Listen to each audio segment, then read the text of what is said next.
Meanwhile, let's of course revisit the story of the Chinese government's brutal crackdown on Uighur Muslims. Thousands of families have been separated. Several exiled Uighur parents have not seen their children in years.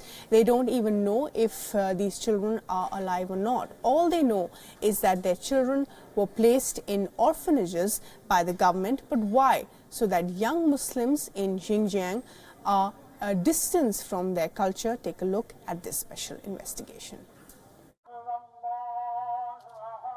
29-year-old Mirpet came to Turkey from China to visit her ailing father. What was meant to be a short trip turned out to be an exile. Mirpet and her husband found themselves separated from their 4 children. The Chinese government saw them as criminals as they travelled abroad. Their children were placed in orphanages. The reason? She is an ethnic Uyghur.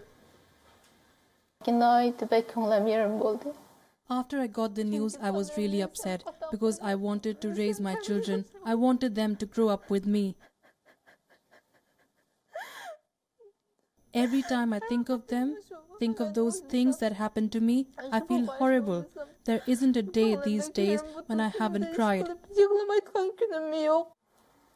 What Mirpet suffered is a part of China's systematic plan of cultural cleansing of the Uyghurs, a mostly Muslim ethnic minority concentrated in the country's northwestern Xinjiang region. From clothing to food, it's all Chinese. They are indoctrinating them with Chinese cultures and Chinese customs. Millions of Uyghurs have the same story to tell, that of families being separated. Abdurrahim Imin fled from China to Turkey to escape persecution by the Chinese government, only to lose contact with his family. Worse, his relatives told him that 2 of his 5 children died after being hit by a police vehicle. In the meantime, his daughter was placed in an orphanage. It's brutality. It's even worse than being killed. What the Chinese government is doing is such torture. We're alive, but we can't contact our parents, children, wife, brothers and sisters.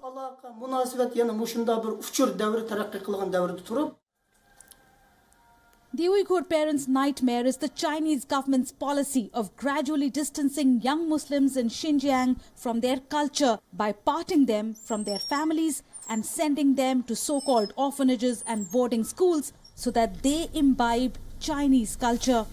Critics may dub the policy of family separation as cultural persecution, but the Chinese government takes pride in what it calls, quote-unquote, establishing orphanages to help disadvantaged children. The government also denies any persecution against Uyghurs in Xinjiang. Currently, Xinjiang is socially stable. Economic development prospects are great. Various ethnicities are getting along harmoniously and they enjoy full freedom of religious beliefs.